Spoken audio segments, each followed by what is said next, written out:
보형물에 문제가 생긴 경우도 의외로 엄청 많은데 겉으로 봐서는 잘 몰라요. 이게 초음파를 보면 알 수 있는데 보형물이 터진 경우도 수술 전에 어떻게 내가 이 환자를 낫게 할 것인가 계획을 미리 다 짜고 한다면 부작용을 최소화시킬 수 있을 것 같아요.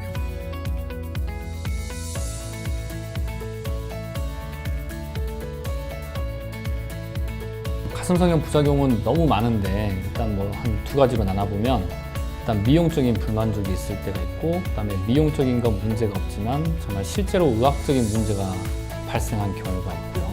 그다음에 또 다르게 생각해보면 가슴 자체 유방에 문제가 생기는 분들이 있고 보형물에 문제가 생기는 경우가 있어서 카테고리를 나눠보면 그렇게 나눌 수 있을 것 같습니다.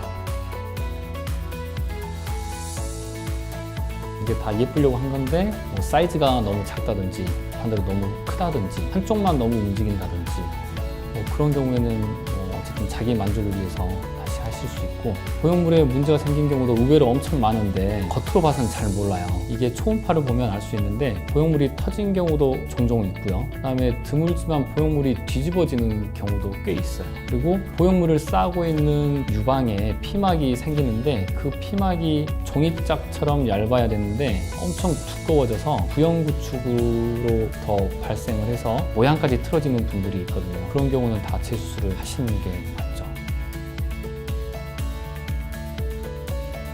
보형물이 이게 이제 몸 안에 들어가면 얘한테 자기 몸에서 거리를 두기 위해서 얇은 피막이 하나 생기는데 그 피막 안에 계속 물이 생기는 분들이 있으세요. 장액종이라고 해서 굉장히 가슴이 커지고 아프고 뭐 염증이 생길 수도 있고 그럴 때 이제 의학적인 도움이 필요한 경우가 있고 요즘에 엄청 화두가 되고 있는 거긴 한데 림프암이 생기는 경우도 있기 때문에 이런 경우에는 치료가 반드시 필요합니다.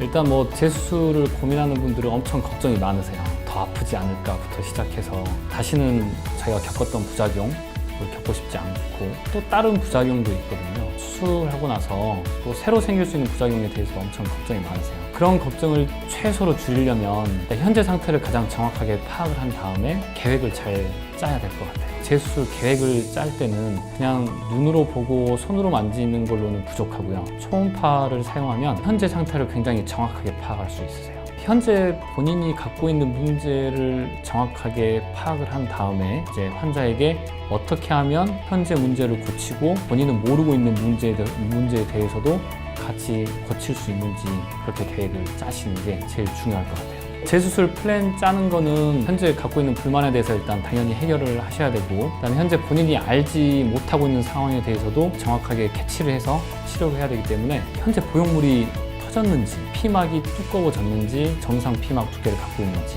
현재 박리가 어느 정도 돼 있는지 또 수술 시간을 단축시키기 위해서는 현재 보형물이 삽입된 위치가 어디에 있는지 그리고 삽입된 보형물이 어떤 타입의 보형물이 들어가 있는지 초음파로 미리 알면 굉장히 쉽게 재수술 계획을 짤 수 있습니다.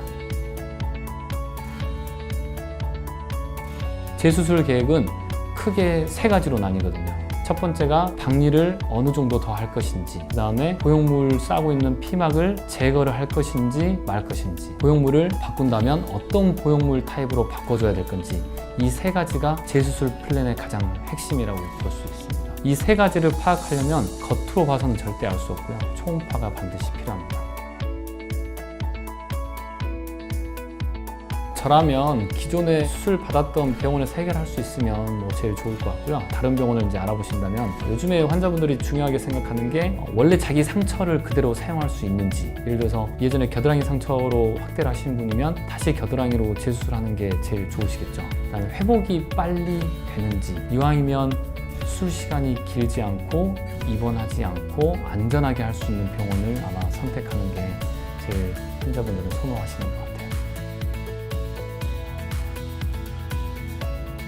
뭐 어떤 수술도 완치나 뭐 100% 부작용 없다 이런 건 거의 불가능하죠. 근데 가슴 수술을 많이 하시는 분들의 부작용 사례를 보면 되게 적게는 2~3% 이내 보통 부작용으로 발생하거든요. 그래서 세심한 박리를 하고 그다음에 수술 전에 어떻게 내가 이 환자를 낫게 할 것인가 계획을 미리 다 짜고 한다면 부작용을 최소화시킬 수 있을 것 같아요. 예를 들어서 고용물이 터진 환자인데 전혀 이 터진 거를 알지 못하고 재수술을 들어가서 술장 안에서 겨우 파열이 됐구나라는 걸 알면 술 시간도 길어질 뿐더러 거기에 대한 술장 준비가 안 돼 있으면 오염될 일도 훨씬 더 생기고 감염이 다시 생길 수 있고 그러면 다시 또 부영구축이 또 생길 수도 있는 거거든요. 그래서 항상 수술 전에는 고용물이 이상이 있는지 없는지만 알고 들어가고 그러면 훨씬 더 감염에 대한 리스크를 줄일 수 있죠. 또 수술 전에 고용물이 근육 위에 들어가 있는 환자인지 밑에 있는지 그것만 정확하게 알고 들어가도 처음부터 고용물을 찾으러 갈 때 헤맬 이유가 없어요.